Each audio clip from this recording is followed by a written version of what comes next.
Bienvenue sur Africa 24 dans cette nouvelle édition du 12-15. Voici les titres de l'actualité.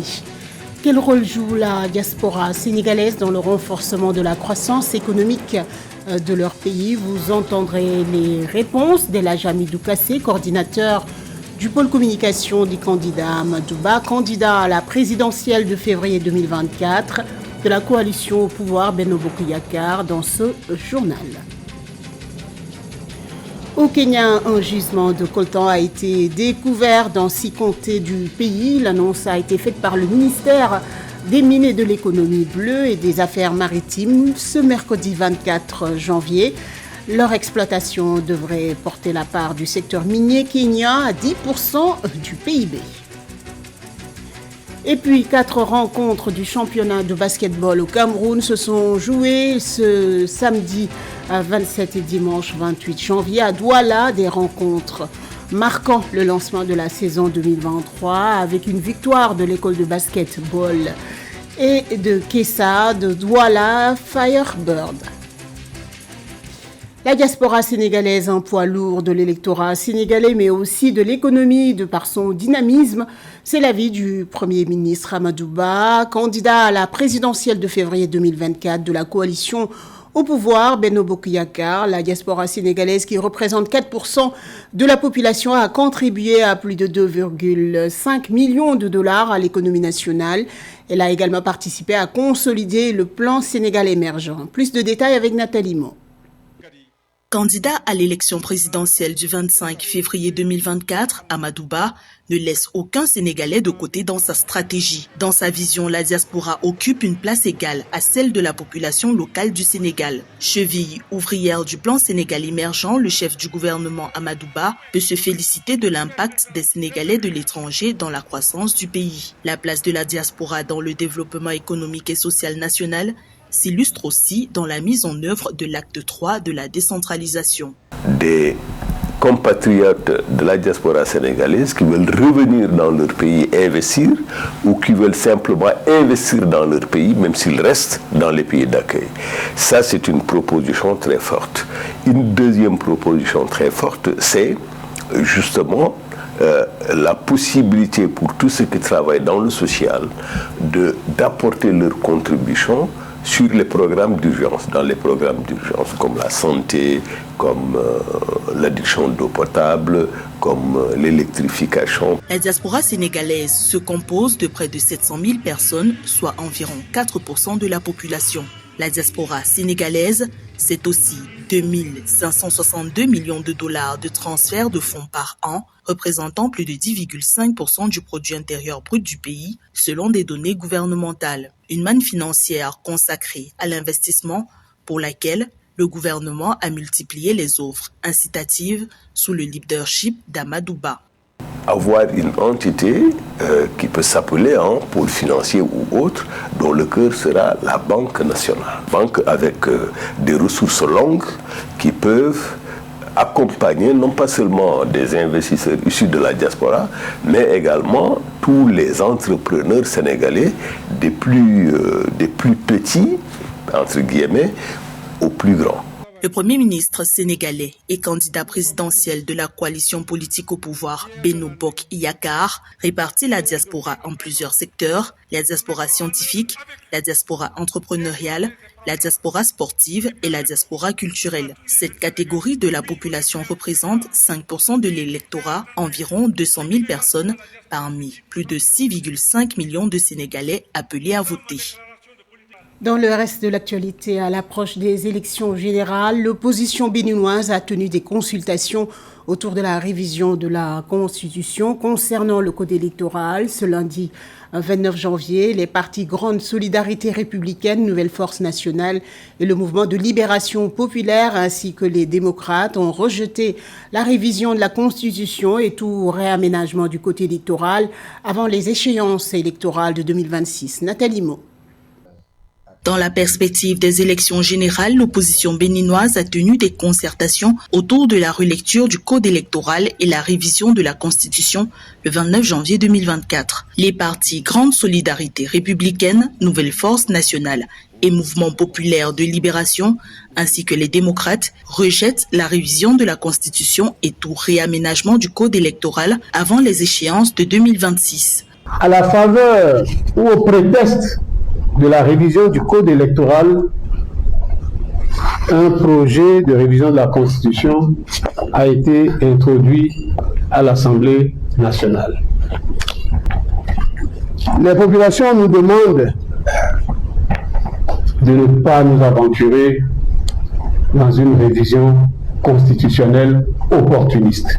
Les participants à la séance de concertation de l'opposition ont réitéré leur appel à l'organisation d'un dialogue national au Bénin. C'est depuis 2021 que les forces de l'opposition et principalement le Parti Les Démocrates de l'ex-président Thomas Boni-Yayi souhaitent que cette initiative soit lancée pour décrisper le climat politique dans le pays. Le code électoral ne concerne pas que les trois partis représentés à l'Assemblée nationale, puisque le code électoral devrait régir la nation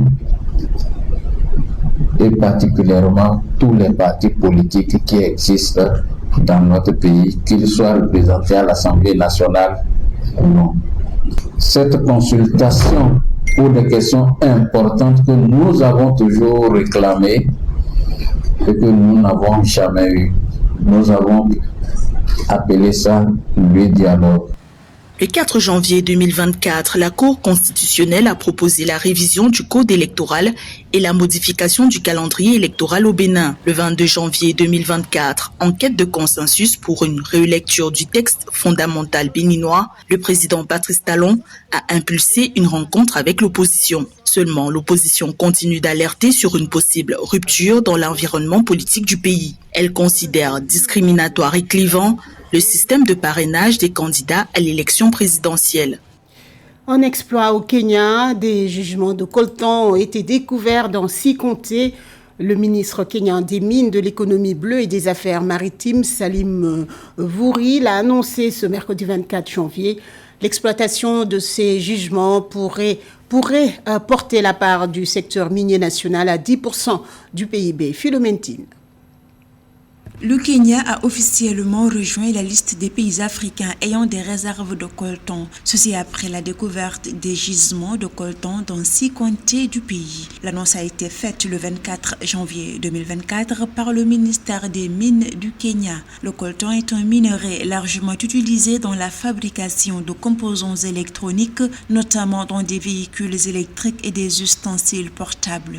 À l'égard de l'industrie extractive du continent en général, cette découverte vient encore confirmer la place importante de l'Afrique en tant que grenier minier de référence du monde. Pour ce faire, il sera davantage rentable pour le Kenya et les autres pays producteurs du continent d'être en mesure de transformer et valoriser au maximum sur place en local ces minerais de coltan pour les exporter au meilleur prix. Toutefois, le potentiel économique de ces ressources de coltan identifiées au Kenya n'est pas encore connu selon le dit ministère. Cependant, l'exploitation de ces gisements de coltan au Kenya devrait augmenter la contribution du secteur minier du pays qui représente moins d'1% du produit intérieur brut et que le gouvernement kenyan veut déculper à 10% d'ici 2030.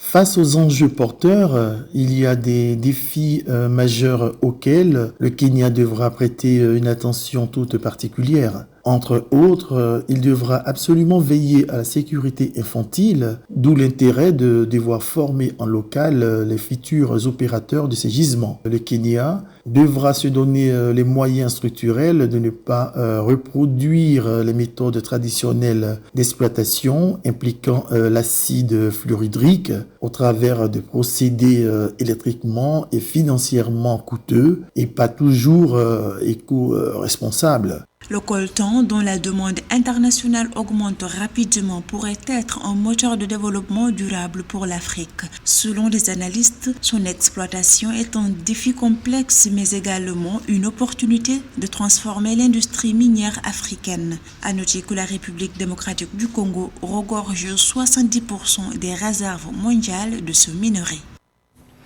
À la page sport au Cameroun, 8 équipes dont l'école basketball de Douala, club le plus titré d'Afrique centrale, et BEAC basketball de Yaoundé se sont affrontées à Douala lors du championnat de basketball. Une rencontre qui s'est soldée par une défaite du Beyak Basketball de Yaoundé sur un score de 57 contre 58 points. Plus de détails avec Narcisse Youm.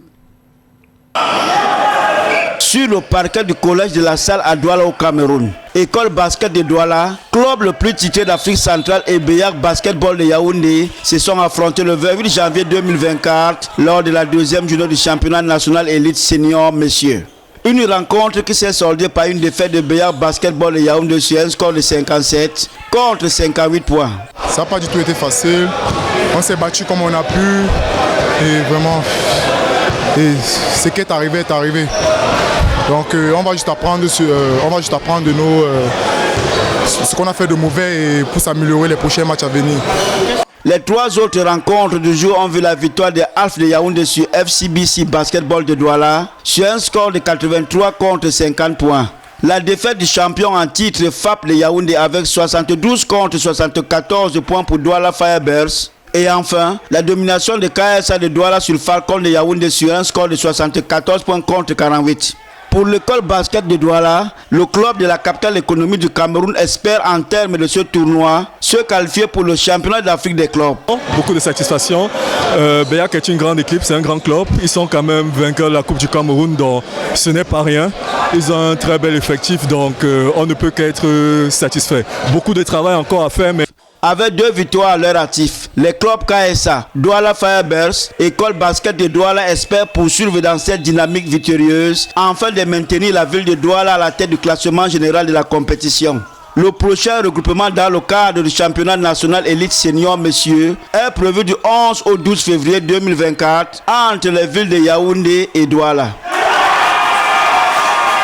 Et maintenant, notre page sport avec José Douglas, journaliste au service des sports d'Africa 24. Bonjour José. Bonjour Aïssatou. On commence par la fin de la compétition pour le Burkina Faso et la grande surprise avec l'élimination du Maroc. Oui, nous parlons de la CAN bien sûr, avec Mali qui l'emporte 2-1 et avec début signé Edmond Soba contre son camp à la 3e minute de jeu, puis la Sinayoko à la 47e.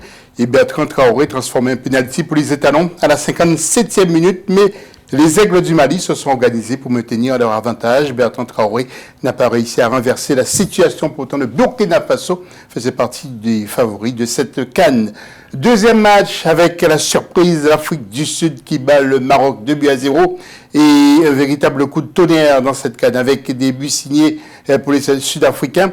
Evidence Makgopa à la 57e et Teboyo Moko Ena à la 95e minute de jeu. Pourtant, les Lions de l'Atlas ont dominé le jeu, ils ont poussé, mais rien à faire. Les Marocains ont raté un penalty par Hakimi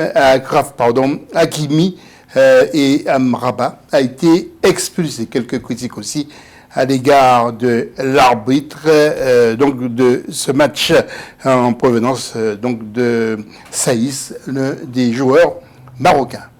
Un point à présent sur les 8e de finale. Oui, alors des résultats en entier sur les tableaux que vous allez voir. Tout d'abord, Angola, Namibie 3-0. Nigeria qui bat Cameroun 2-0. La Guinée-Conakry qui l'emporte face à la Guinée équatoriale 1-0. Et l'Égypte qui perd sur tir au but face à la RDC 8 pénaltys à 7. Et puis vous allez voir Cap-Vert qui bat Mauritanie 1-0. Sénégal, Côte d'Ivoire. La Côte d'Ivoire l'emporte sur pénalty 5-4. Et puis Mali, Burkina Faso 2-1. Et Afrique du Sud, Maroc 2-0. Focus à présent sur 2 pays qualifiés, la Côte d'Ivoire et la République démocratique du Congo. Et présentez-nous aussi ces quarts de finale. Oui, Aïssatou, 4 principaux pays éliminés, l'Égypte, le Sénégal, le Maroc et le Cameroun. Maintenant, la porte est ouverte pour certains pays qui ont leur chance de remporter la CAN. À commencer par la Côte d'Ivoire. Regardez donc le public et écoutez le public après la victoire face au Sénégal.